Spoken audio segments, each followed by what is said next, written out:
Hello friends, welcome to UPSC Decoded and welcome back to the Hindu editorial analysis in just 15 minutes जहाँ पे कुछ ही मिनटों में हम करते हैं quality editorial analysis only exam specific exam relevant. तो दोस्तों देखते हैं आज कौन कौन से इंपॉर्टेंट आर्टिकल्स हैं, but before that I would request to you to keep a notebook by your side because कुछ इंपॉर्टेंट डेटा है वो हम नोट डाउन करेंगे। Plus apart from noting down the data we will also understand some important concepts and some important contexts as well। तो जो पहला article है it is related to the covid diplomacy. This is something which is like very very exam relevant. GS2 में international relations में पूछ सकते हैं, India की जो डिप्लोमेसी है उससे रिलेटेड एक क्वेश्चन आ सकता है यहाँ पे। सो एग्जैक्टली कोविड से क्वेश्चन आने की प्रोबेबिलिटी बहुत कम है, बट कोविड के जो इम्पैक्ट है इकोनॉमी में, कोविड का इम्पैक्ट है डिप्लोमेसी में, सोशियो इकोनॉमिक जो वनरेबिलिटीज हैं लोगों की किस तरीके से बढ़ी हैं, वहाँ पे प्रोबेबिलिटी बहुत ज़्यादा है क्वेश्चन आने की। So here's a question from GS2 तो यहाँ पे एनालाइज कर रहे हैं जो ऑथर है, she is Suhasini Haidar and she has analyse the impact of the covid situation in the country on India's diplomacy. तो वो कह रही है कि जो फर्स्ट वेव थी कोविड 1.0 उसमें जो इंडियन गवर्नमेंट का फोकस था that was to ensure that we exported कोविड-19 medicine and vaccines. Then we repatriated Indian nationals who were stranded outside, जैसे गल्फ वगैरह में काफ़ी सारे कंट्रीज में including Africa and all there were a lot of Indians stranded including in Europe, और उनको लेकर आए। वंदे भारत मिशन उस चीज़ के लिए लॉन्च किया। And then the first wave was also about this vaccine मैथरेजर that I have just pointed out कि किस तरीके से वैक्सीन्स इंडिया से बाहर के देशों में भेजी गई हैं, something the government came under heavy criticism. जो कोविड 2.0 है it is very very different because situation now in India, you know that it is hardly under control, and that is why it is going to be really really challenging for India's Ministry of External Affairs or India's diplomatic body to calibrate that exact kind of response which is required in order to respond to the situation। तो सबसे पहले ये कह रही हैं कि जो health crisis है, you know that's a very big health crisis in the country, पूरा सिस्टम ऑलमोस्ट कोलैप्स हो गया था। Now the situation is slightly better दो।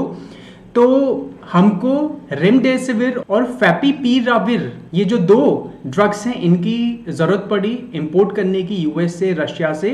And now we are also requesting black fungus medication. Black fungus या mucormycosis का आपको पता है कितना प्रॉब्लम चल रही है कंट्री में। A lot of states have declared it as epidemic also, and this is why we have a very very huge reliance on imports of drugs.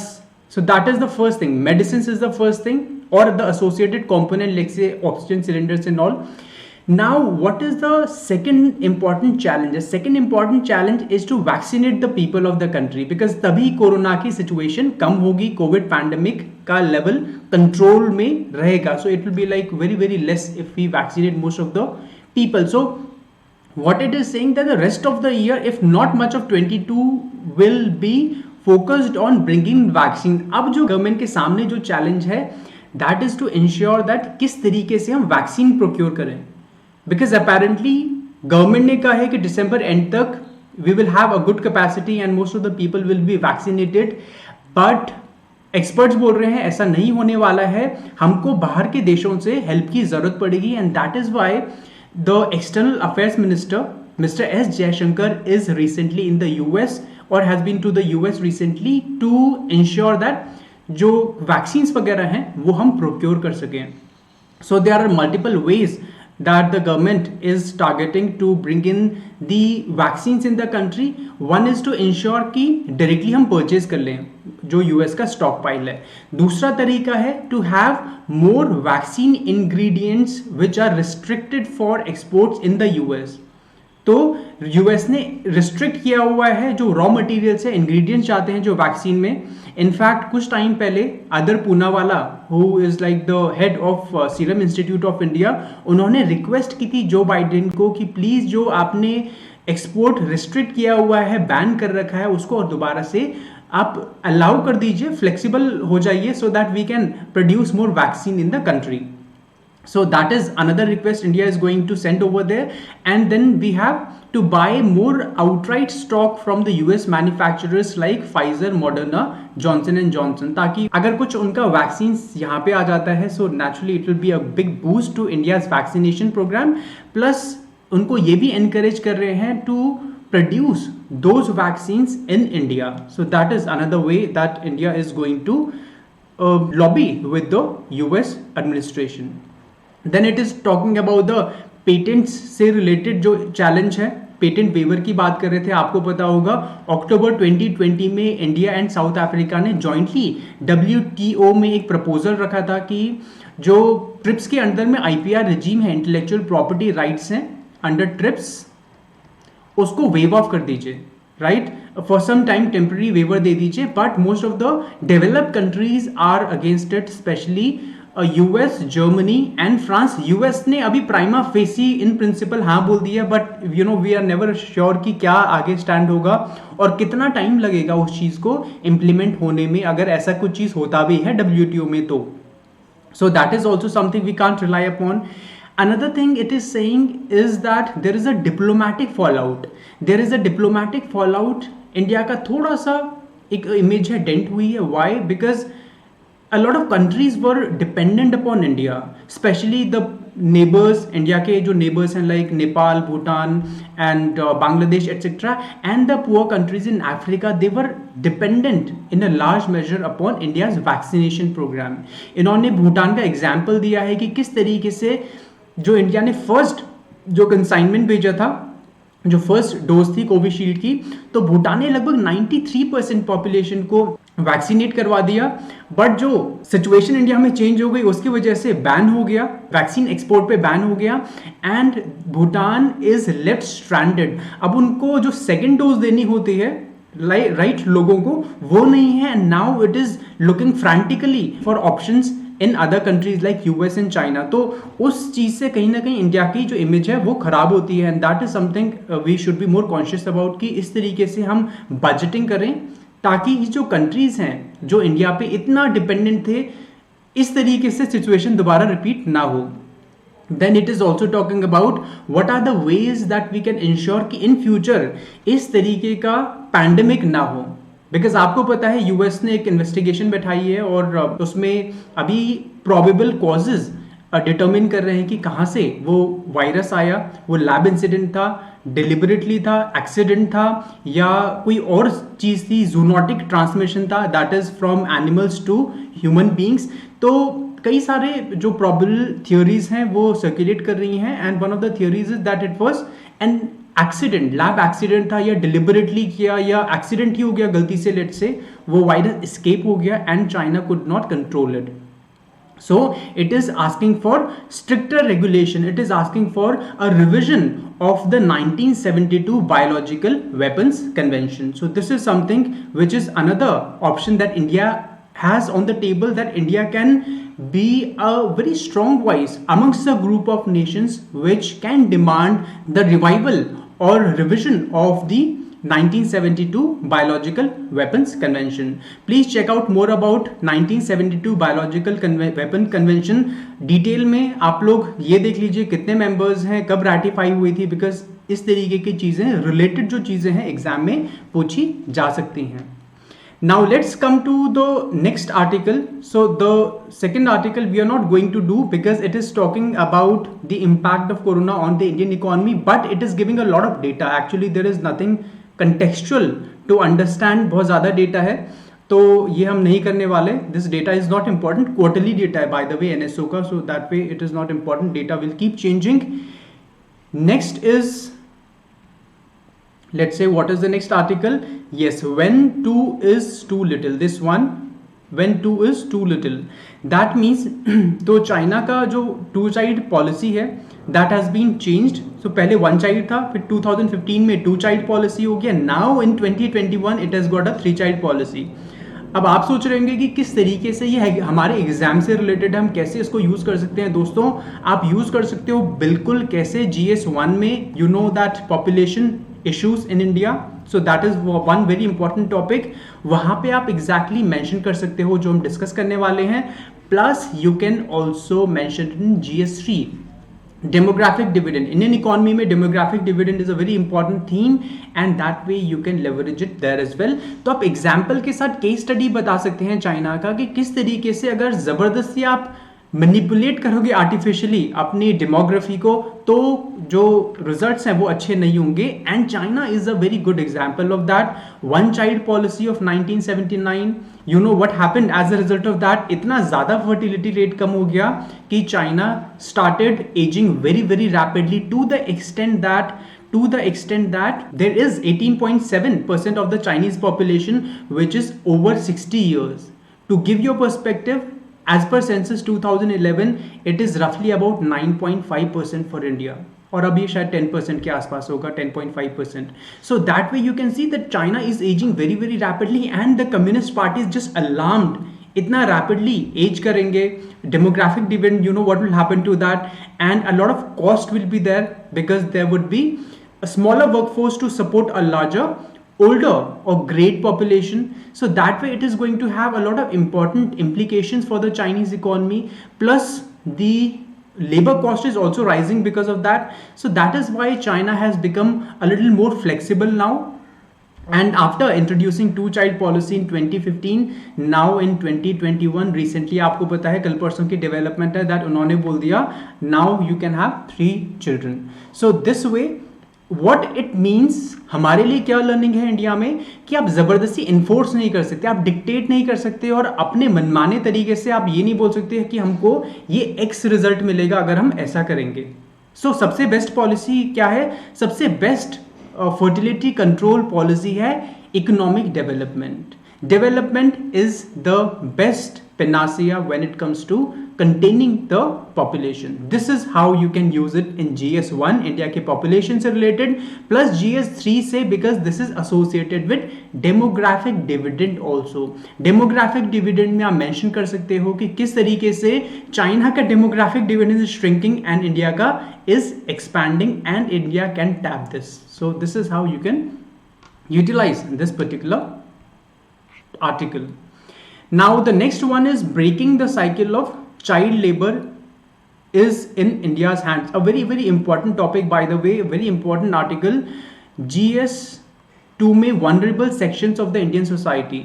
There you can use it and some of the data we are going to see. As I said in the beginning, आपके पास अगर notebook है तो please data को note down कर लीजिए. Very very important data because you see the author is the director of ILO India country office and as such she is a good authority to talk about it. जो data दिया है naturally it holds a lot of credibility because आप exam में data use तो कर लोगे but किस तरीके का डेटा है, क्या सोर्स है, क्या अथॉरिटी है, that is also very important. तो छोटा मोटा किसी ऑर्गेनाइजेशन का आपने नाम दे दिया, it won't impress the examiner. अगर आप ILO, WHO, let's say UNICEF, government of India इस तरीके का डेटा देते हैं then the examiner will be highly impressed because these are authoritative sources.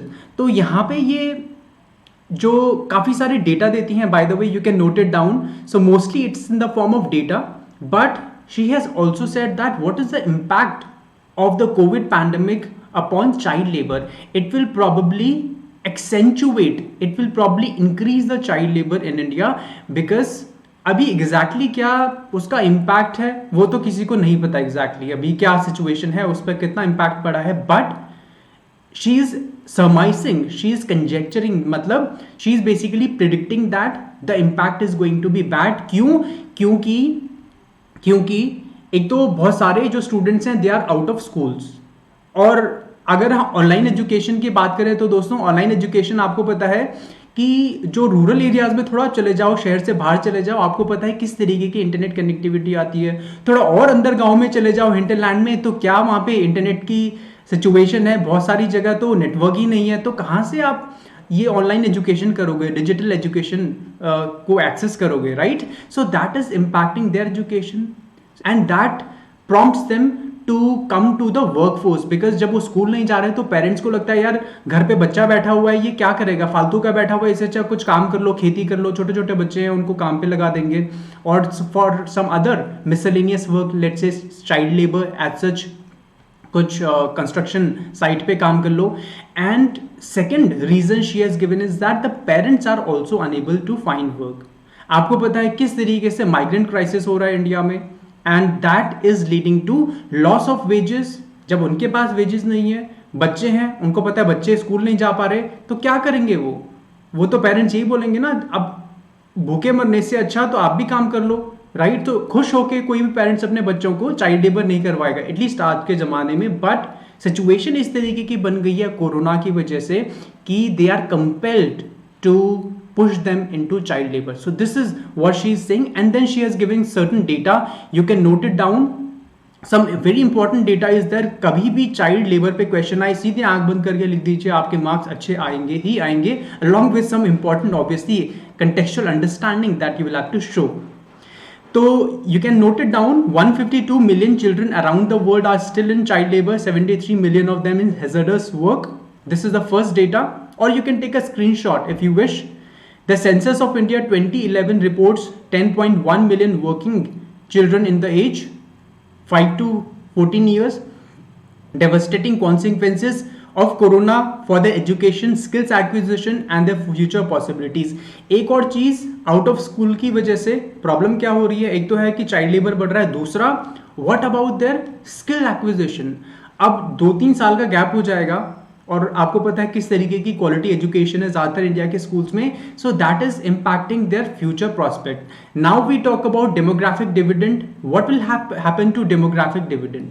So essentially this is also connected with GS3 along with GS2 along with vulnerable sections of Indian society. This is connected with demographic dividend of India also. So for example, there could be a good question in the GS3 paper that how corona or COVID pandemic would impact the demographic dividend of the country. आपको ये mention करना पड़ेगा दोस्तों. Please don't scratch your head. See इसमें क्या लिखूं, right? It's a tricky sort of question. No, this is what you have to write over there. Then you can note down some other data, all these things. So it is said that child labor in India decreased in the decade 2001 to 2011. 2011 to 2021 का data भी आना बाकी है by the way. And it is saying that MNREGA है, mid day meal scheme है, और जो right to education है, ये सारी जो चीज़ें काफ़ी अच्छी नहीं है in encouraging parents to send their children to school. Because MNREGA है, मिनिमम वेजेस है, तो वो क्यों अपने बच्चों को स्कूल भेजेंगे, right? Because they are assured of some minimum labour that they are entitled to under मनरेगा. एंड राइट टू एजुकेशन है, फ्री एजुकेशन, कंपल्सरी एजुकेशन 6 से 14 साल के बच्चों तक under article 21A of the Indian Constitution. So that way these are good steps, but then we have corona pandemic. Plus another thing, she is saying that India also did a very fine job of ratifying these conventions, convention number 138 and 182 in 2017. Now ये दो चीजें हैं, by the way, it was asked in the prelims, if you remember a couple of years ago, I think in 2018 or 17, this was asked in prelims and a lot of students were like ये question कहाँ से आ गया, I think in 2018. And prelims में पूछा गया है. So you need to see what this exactly is. और आप मेंशन भी कर सकते हो जीएस पेपर्स में, India ratified ILO conventions 138 and 182 which says that the minimum age for employment should not be less than the age of completion of compulsory schooling, which is 14 years in the case of India.